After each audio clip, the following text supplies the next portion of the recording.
നിങ്ങൾക്ക് റിട്ടയർ ചെയ്യാൻ വേണ്ടി എത്ര പൈസ വേണമെന്നുള്ള കാര്യം നമുക്കൊരു സിമ്പിൾ റിട്ടയർമെന്റ് കാൽക്കുലേറ്റർ വെച്ചിട്ട് കണക്ക് കൂട്ടി നോക്കാം. ഈ കാൽക്കുലേറ്റർ NISM വെബ്സൈറ്റിൽ ഫ്രീ കിട്ടുന്നതായിരിക്കും. ജസ്റ്റ് ഗൂഗിൾ സെർച്ച് ചെയ്താൽ മതി. നിങ്ങൾ കൊടുക്കേണ്ട കുറച്ച് ഇൻപുട്സ് ഉണ്ട്. നിങ്ങളുടെ ഇപ്പോഴത്തെ പ്രസന്റ് ഏജ് ഫോർ എക്സാമ്പിൾ 30 കൊടുക്കാം. നിങ്ങൾക്ക് റിട്ടയർമെന്റ് ചെയ്യേണ്ട ഏജ് ഞാൻ 45 എന്ന് കൊടുക്കാം. ഓക്കെ, ലൈഫ് എക്സ്പെക്റ്റൻസി എത്ര നാൾ നിങ്ങൾ ജീവിക്കും 90 എന്ന് കൊടുത്തേക്കാം. ലോങ് ടേം ഇൻഫ്ലേഷൻ പൊതുവേ 4-6% ആണ് പറയുമെങ്കിലും നിങ്ങൾ റിട്ടയർമെന്റ് പ്ലാൻ ചെയ്യുമ്പോൾ നിങ്ങൾക്ക് മിനിമം 7% നിങ്ങൾ അക്കൗണ്ട് ചെയ്യണം. ഇപ്പോഴത്തെ നിങ്ങളുടെ മന്ത്ലി വരുന്ന എക്സ്പെൻസ് ഫോർ എക്സാമ്പിൾ ഇപ്പോൾ 30,000 റുപ്പീസാണ്. ഓരോരായിരിക്കും നിങ്ങൾ ഇട്ട് കൊടുക്കണോ. 30,000 റുപ്പീസാണ്. 30,000 റുപ്പീസ് മന്ത്ലി ഇപ്പോൾ വരുന്ന എക്സ്പെൻസ് കൊടുക്കുക. Reduction in expense after retirement ഞാൻ ഒന്നും ഇല്ലാന്ന് തന്നെ പറയാണ്.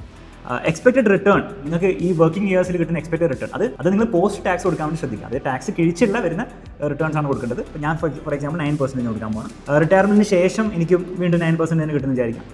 കറണ്ട് സേവിങ്സ് ഇപ്പോൾ നിങ്ങൾ എത്ര പൈസ ഉണ്ടാക്കി വെച്ചിരുന്ന കാര്യം. ഫോർ എക്സാമ്പിൾ ഞാൻ 30 lakhs ഉണ്ടാക്കി വെച്ചിട്ടുണ്ടെങ്കിൽ ഞാൻ 30 lakhs കൊടുക്കാൻ പോകുന്നത് 3,000, 30,000, 3 lakhs, 30 lakhs. ഓക്കെ, അതും കൊടുത്തു. ലാസ്റ്റ് നിങ്ങൾ കൊടുക്കേണ്ടത് നിങ്ങൾക്ക് റിട്ടയർമെന്റിന്റെ സമയത്ത് എന്തെങ്കിലും എക്സ്ട്രാ ബെനിഫിറ്റ് കിട്ടുന്ന അതുകൂടി കൊടുക്കാം. ഞാനിവിടെ 0 കൊടുത്തിരിക്കുന്നത്. എന്നിട്ട് നിങ്ങൾ കാൽക്കുലേറ്റ് ആക്കി കഴിഞ്ഞാൽ നിങ്ങൾക്ക് താഴെ എല്ലാ നമ്പേഴ്സും വരും. അതായത് ഈ കാണുന്ന വലിയ നമ്പറാണ് നിങ്ങൾക്ക് ആവശ്യമുള്ള കോർപ്പസ്. അതായത് 45-ാം വയസ്സിൽ നിങ്ങൾക്ക് റിട്ടയർ ചെയ്യണമെങ്കിൽ നിങ്ങൾ മിനിമം ഈ ഒരു കണക്കൂട്ടൽ പ്രകാരം ഈ ഇൻപുട്സ് പ്രകാരം നിങ്ങൾ 3 crore എങ്കിലും ഉണ്ടാക്കിയിരിക്കണം.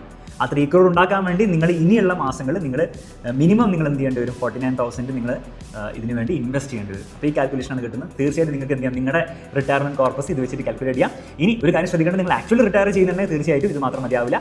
നിങ്ങൾ റിട്ടയർമെന്റ് സീരിയസ് ആയിട്ട് പ്ലാൻ ചെയ്യുന്നുണ്ടെങ്കിൽ നിങ്ങൾ ശ്രദ്ധിക്കേണ്ട കുറച്ച് കാര്യങ്ങൾ ഞാൻ ക്യാപ്ഷനിൽ കൊടുത്തിട്ട് തീർച്ചയായിട്ടും വായിക്കുക. ഏർലി റിട്ടയർമെന്റ് ആഗ്രഹിക്കുന്ന നിങ്ങളുടെ ഫ്രണ്ട്സിന് തീർച്ചയായിട്ടും ഈ റീൽ ഒന്ന് ഷെയർ ചെയ്ത് കൊടുക്കുക.